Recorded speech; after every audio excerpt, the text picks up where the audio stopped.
Olá, graça e paz, saudações musicais.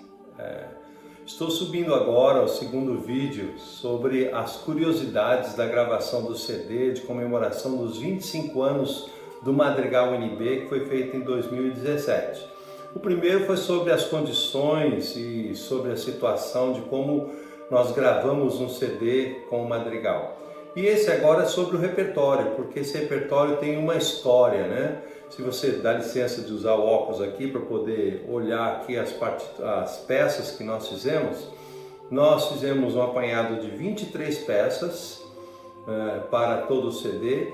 E nesse grupo de peças da história dos 25 anos, nós temos desde algumas canções que foram feitas lá no início do Madrigal, quando ele foi criado em 92, e as duas que foram escolhidas daquela época foi exatamente o Magnificat de Vivaldi, né? E também o Sabiá do Joaquim França, um arranjo do Joaquim França que era membro do Madrigal naquela época, e ele fez e dedicou esse arranjo ao Madrigal. E esse arranjo tem uma coisa interessante, são como se fossem duas partes. A primeira parte, uma parte composta por ele, mas ficou como introdução, e a segunda, o arranjo do Sabiá. Isso foi muito diferente, foi muito bom, e nós tivemos o primeiro concerto em 92 na Embaixada da França em Brasília, e logo após a gente entrou no ônibus para participar de um festival em São Paulo, e aí nós levamos então o quarteto de cordas para tocar o Magnificat, e levamos também o coral de trombones, porque o Joaquim fez um arranjo para o coral de trombones para cantarmos o Sabiá. Então essas duas peças foram lá do início, além de todo o repertório realizado no CD de 96, né? Então tem essas peças aí. Depois eu passei por uma experiência de muitos anos alguns anos, né, trabalhando na Suécia como professor visitante, e logicamente não só levei coisas brasileiras para lá, como recolhi materiais e peças suecas, né?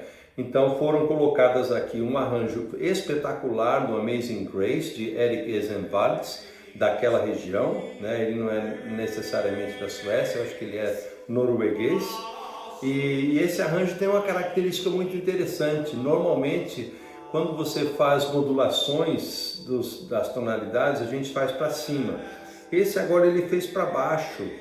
Então ele começa com o solo na primeira estrofe, desce um pouco, depois desce mais um pouco, sobe para meio tom acima do tom original, depois volta para o tom original, trazendo o solo de volta. Isso é uma característica muito interessante em um repertório muito exigente, uma peça feita a 8 vozes, né?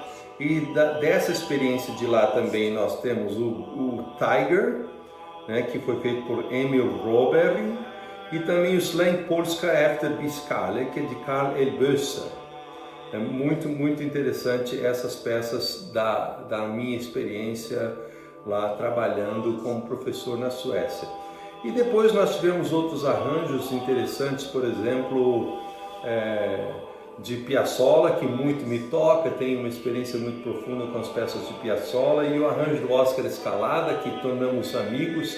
São arranjos muito exigentes, principalmente para a questão de afinação, e ele exige muito do soprano, ficando lá em cima, e a questão de fraseado. Então tem essas duas peças aí para passarmos pelas peças que são latinas, né? Então tem essas peças argentinas e tem também duas peças venezuelanas.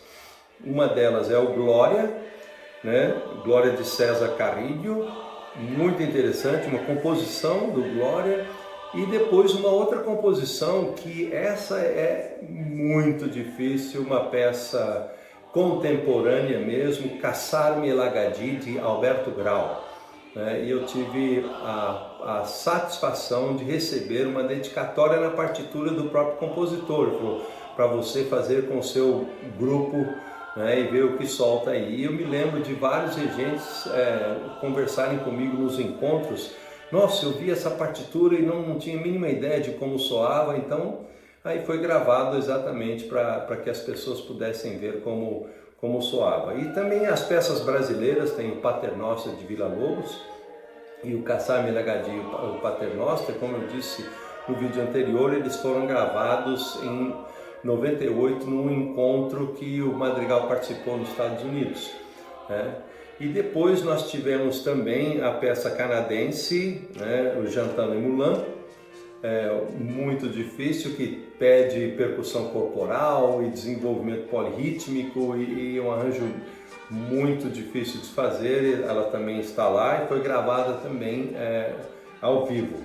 E além dessas peças, nós temos as brasileiras Meia-Noite, e que também foi um arranjo que foi dedicado ao Madrigal da UNB, do André Vidal, né? Essa peça do Edu Lobo e Chico Buarque. E tem as peças do Daniel Afonso, Nesta Rua e Siriri, que também já fazem parte do repertório do Madrigal desde um bom tempo. E, logicamente, não poderia deixar de falar do Magnum Mysterium de Morten Lauridsen, que está tomando um vulto internacional muito grande. É uma peça belíssima, muito bonita, do século de agora, né? O americano Morten Lauridsen. Então é isso aí. Essas são as curiosidades do repertório realizado nesse CD de 25 anos de atividade do Madrigal UNB. A todos um abraço, espero que você tenha gostado.